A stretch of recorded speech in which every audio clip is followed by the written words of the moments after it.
Bismillahirrahmanirrahim. Assalamualaikum warahmatullahi wabarakatuh dan selamat sejahtera kepada semua.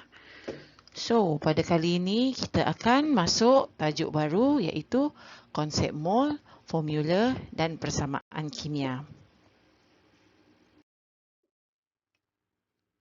So, fokus kita pada video kali ini adalah untuk subtopik kita yang pertama iaitu mengenai jisim atom relatif dan jisim molekul relatif.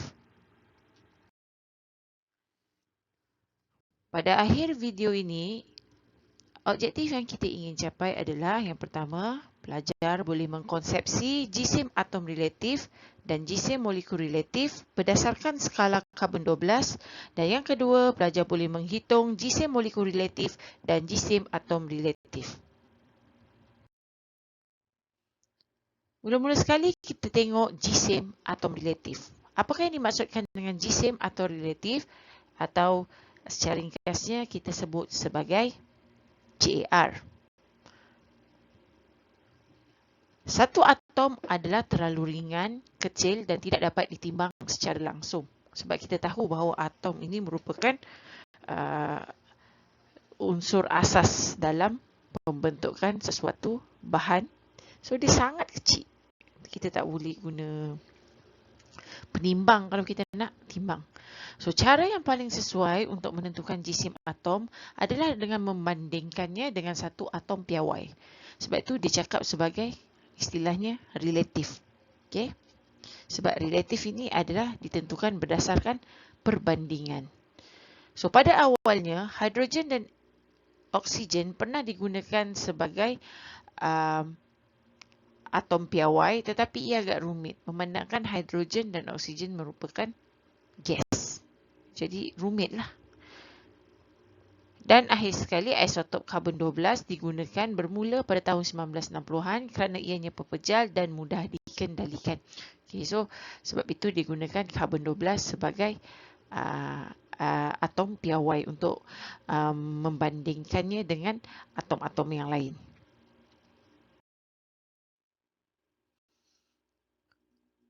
So, satu atom karbon, kalau kita tengok dalam rajah ini, bersamaan dengan 12 atom hidrogen. Sebab kita tahu bahawa atom hidrogen ni, dia punya jisim atom adalah 1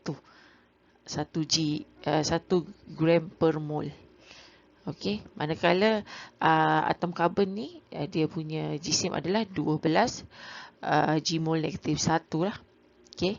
So, jisim atom relatif satu unsur adalah jisim purata satu atom unsur.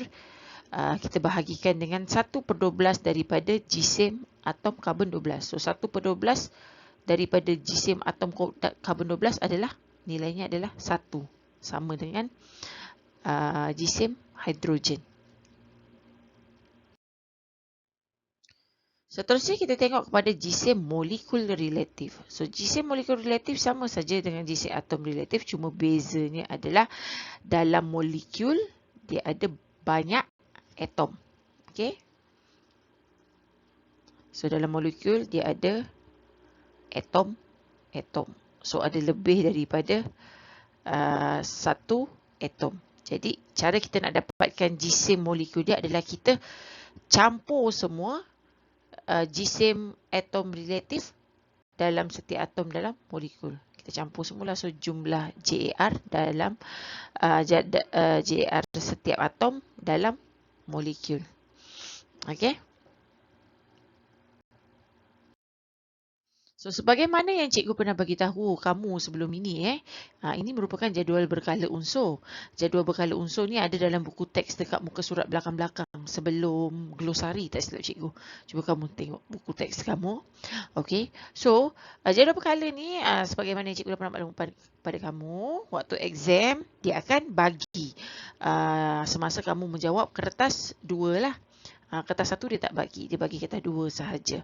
So, jadual berkala ini adalah atom-atom dia sudah disusun mengikut dengan nombor proton disertakan juga dengan nombor nukleon.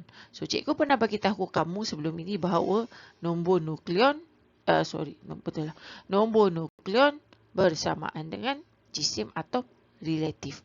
Okay, ada setengah-setengahnya yang tak sama lah, tapi kebanyakannya sama. Tapi selalunya kalau yang dia bagi jadual berkala, dia bukan bagi nombor nukleon lah. Selalunya dia akan bagi memang jisim, atom, relatif. So kadang-kadang kita tak tahu cikgu mana satu cikgu. Panik kan dalam exam. Senang aja. Kamu tengok yang besar, itulah nombor, itulah jisim, atom, relatif. Okay, contohnya macam tunjuk beryllium. So beryllium ada 4 dengan 9. So 4 ini adalah nombor proton. 9 lebih besar kan? Ini adalah jisim, atom, relatif. So JR bagi beryllium adalah 9 lah. Okay. So kalau kita nak kira JMR, kita kena berdasarkan jadual berkala unsur. Habis cikgu kalau dia tak bagi macam mana? Kalau dia tak bagi, selalu dalam soalan memang dia bagi siap-siap. Dia akan cakap diberi JR mg berapa, O berapa, N berapa. Macam tu dia bagi. Kalau dia tak bagi, kamu boleh rujuk jadual berkala unsur. Kalau dia tak bagi jadual berkala unsur, memang dia akan bagi nilai JAR. Jangan takut, tak payah hafal. Tapi kalau kamu selalu banyak buat latihan, macam cikgu kan dah berbelas tahun mengajar, memang tak payah tengok jadual berkala pun cikgu dah hafal dia punya JAR dengan nombor proton. Okay. Okey, kita tengok contoh yang pertama, gas oksigen. Okey, so anyway, gambar di atas ni adalah merupakan sebahagian daripada jadual berkala lah. Selalu bahagian yang ni yang memang selalu kamu akan rujuk lah. Sebab cikgu memang dah pernah bagi tahu kamu kan. Yang penting adalah 20 unsur pertama dalam jadual berkala. Okey, kalau kamu boleh menguasai 20 unsur pertama, tak ada masalah. Senang nak baca. Okey. So, kita tengok yang pertama, gas oksigen. Dia punya formula molekul adalah O2. Apa maksud O2 ni? Maksudnya ada 2 atom oksigen dalam molekul oksigen. Okay. So, kita boleh tengok jadual berkala. Oksigen. Ini oksigen. Okay. So, oksigen. Berapa dia punya jisim? Kita tengok yang kecil. Yang besar. So, ini adalah dia punya jisim untuk oksigen. Okay. So, maka cara menghitung dia adalah kita hitung 2 darab dengan 16. Okay. So, 2 ini adalah jumlah atom.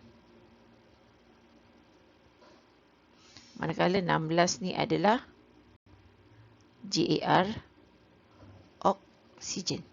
Okay, so dapatlah jawapan dia 32. Okay, kita tengok contoh yang kedua, air, H2O. Okay, so H di sini,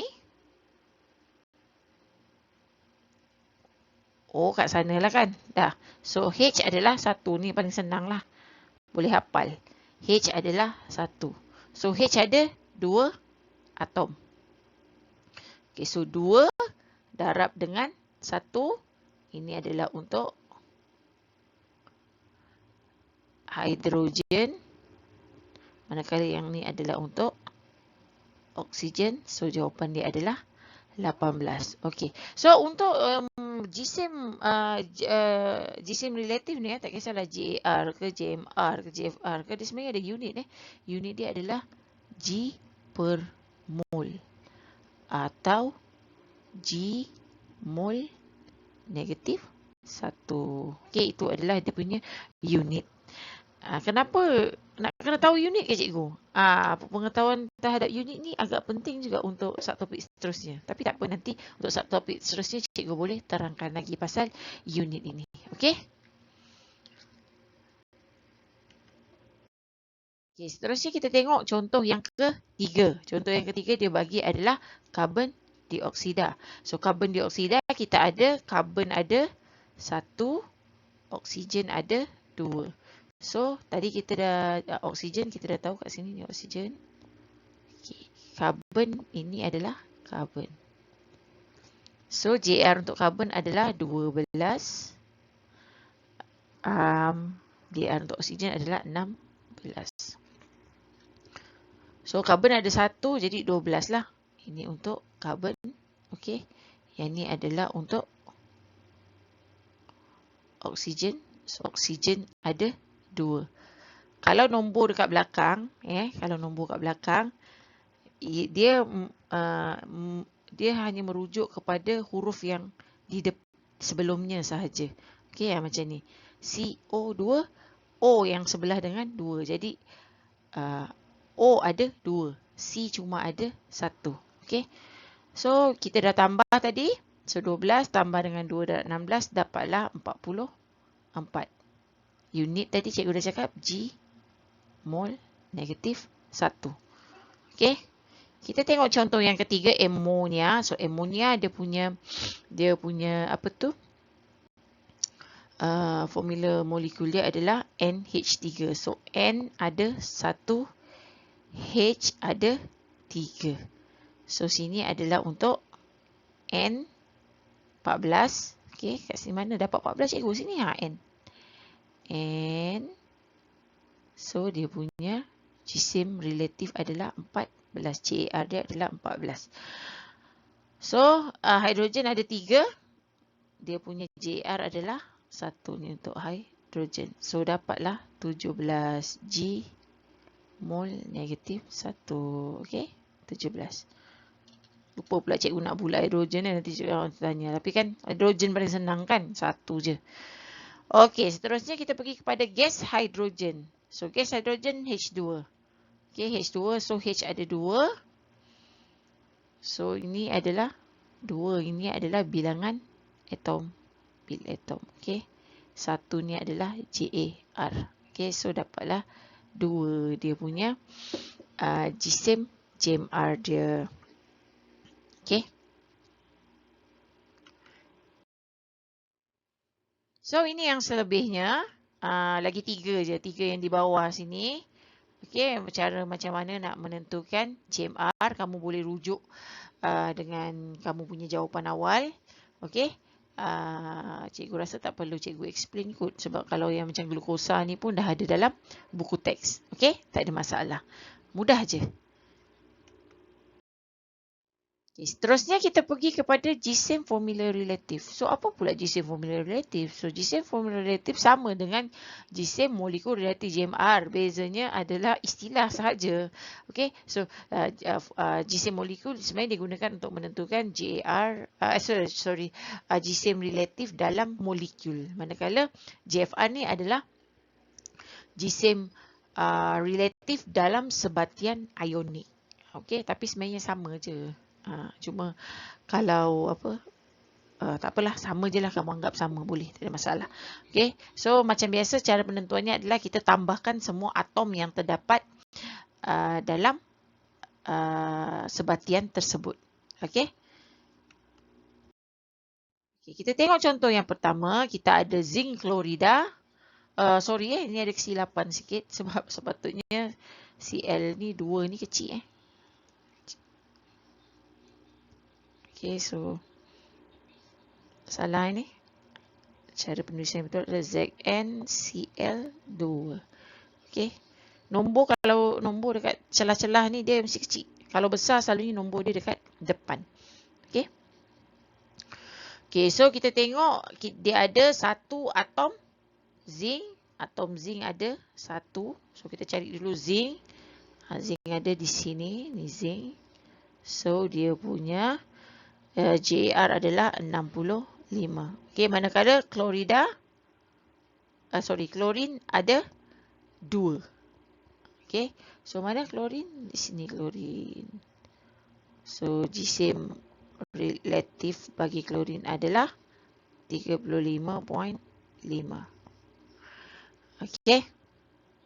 Okey, so kita tuliskan saja. So 65 ini adalah untuk zinc.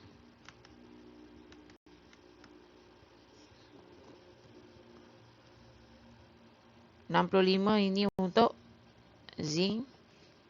Manakala 2 darab 35.5 ni adalah untuk klorin. So dapatlah 136. Macam biasa tadi, kalau nak tulis unit G mol negatif 1. Okey. So, sekarang kita pergi contoh yang kedua, aluminium sulfat. So, aluminium di sini, aluminium. So, dia punya JR adalah 27. Aluminium ada 2. Aluminium ada 2. Okey. Seterusnya, S. S. Ataupun sulfur ni kan. So, sulfur ada berapa? Sulfur kat mana? Sulfur kat sini. Dia punya JR adalah 32. Okay, so sulfur ada berapa? Sulfur ada 3. Kenapa ada 3 pula cikgu? Sebab sulfur berada di dalam kurungan. Okay, di dalam kurungan 3. So, ada kurungan kan kat sini. So, dalam kurungan ni 3. Maksudnya semua dekat dalam ni ada 3. Okay. So, sulfur ada 3. Seterusnya adalah oksigen. Oksigen ada 4 darab 3, iaitu ada 12. Okay, so mana oksigen? So, oksigen kat sini. Dia punya JR adalah 16. Okay, so 2 darab dengan 27 ini adalah aluminium. Okay. 3 darab 32. Ini cikgu buat secara matematik ni gitulah. 32.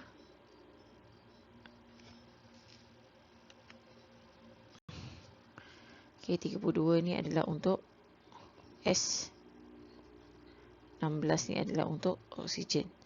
Atau kamu juga boleh buat, 2 darab 27 tambah dengan 3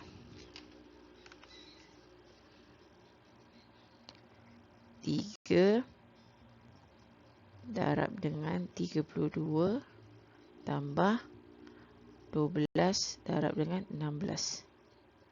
So, sama juga jawapannya, kita akan dapat 342. Tak ada masalah. Okey?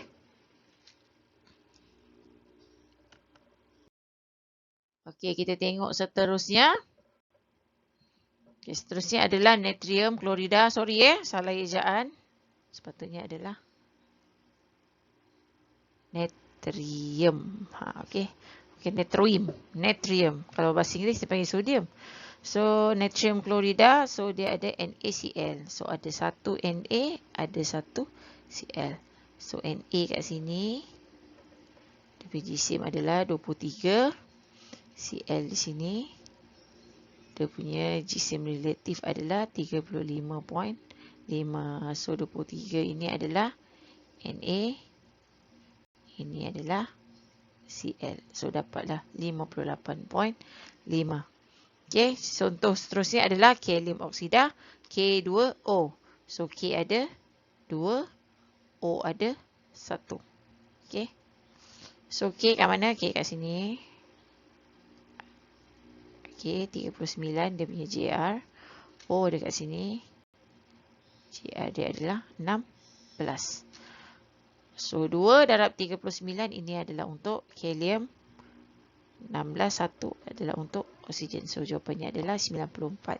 Unitnya apa tadi? G mol negatif 1.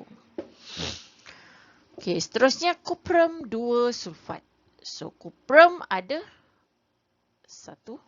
Sulfur ada 1. Oksigen ada 4. So, kuprum kat sini. JR dia 64. Sulfur. Jangan tertukar sulfur dengan silikon. Sulfur S, silikon Si. Okay, so sulfur 32. Oksigen 16. Dah, cikgu dah bulat. Okay, so ini datang daripada Cu. Ini datang daripada S. Yang ini datang daripada oksigen. So, dapatlah jawapan dia 160. Dia punya jisim JMR je. Okay. Okay, kita tengok seterusnya contoh magnesium sulfat terhidrat. So, terhidrat ni maksudnya sebatian ni ada air kat dalam dia. So, dia punya formula molekul dia adalah MgSO4.7H2O. So, maksudnya kat sini adalah Mg ada 1, S ada 1, O ada 4.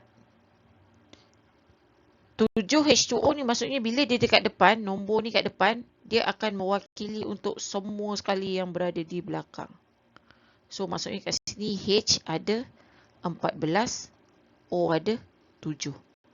atom dekat dalam dia. Okay. So Mg kat sini. Dia punya JR dah 24. So ini adalah untuk Mg. Maksudnya sulfur ada sini. Dia punya JR adalah 32. So ini adalah untuk sulfur. 4/16 ini adalah untuk oksigen. Oksigen di sini JR dia adalah 16. Okay, seterusnya kita cikgu tak nak confuse, kita buat macam ni. 14 dalam kurungan 1. Ini adalah untuk hidrogen. Okey. Okey, manakala yang ini ni ada kesilapan ini bukan 8. Ini adalah 16. So 7 darab 16. Sorry. 7 darab 16. So jawapannya adalah, sorry cikgu tersilap ni, 254. Dia punya jisim molekul relatif. Okey. Seterusnya kita pergi kepada sulfur hexafluorida. So sulfur hexafluorida, hexa tu maksudnya ada 6 lah.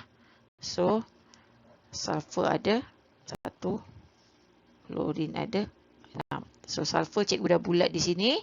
Dia punya jisim atom relatifnya adalah 32. Okay, seterusnya adalah fluorin. Fluorin dekat sini. Jisim atom relatif dia adalah 19. Okey. So 16 ni daripada, oh sorry, ini pun silap juga. Bukan 16 Sepatutnya adalah 32 campur dengan 19 darab 6. So sepatutnya jawapan dia adalah 146.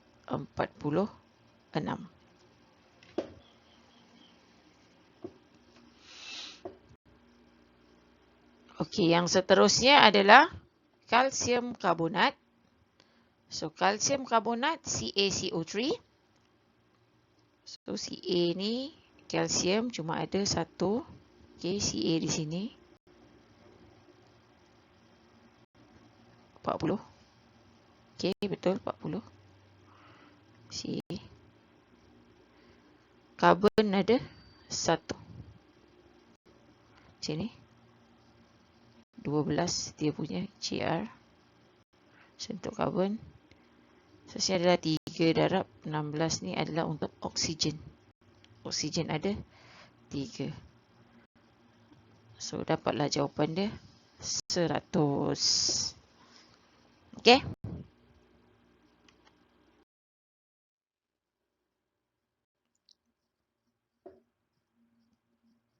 Okey, dan seterusnya yang terakhir inilah. Kamu boleh tengok sendirilah. Dapat cuba bandingkan dengan jawapan kamu yang kamu dah kira awal. Cikgu rasa macam tak ada sebarang kesilapan di sini. Ya. Okey. So kalau ada apa-apa masalah lepas ni boleh tanya dengan cikgu secara direct.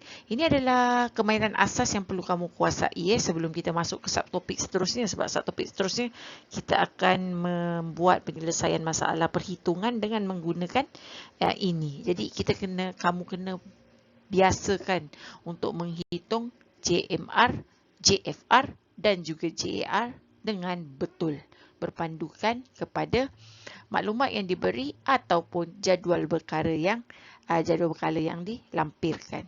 Okey.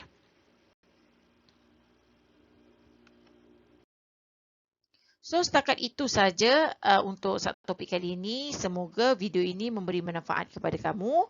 Jangan lupa subscribe YouTube channel cikgu ya. Dan semoga kita berjumpa untuk kelas seterusnya.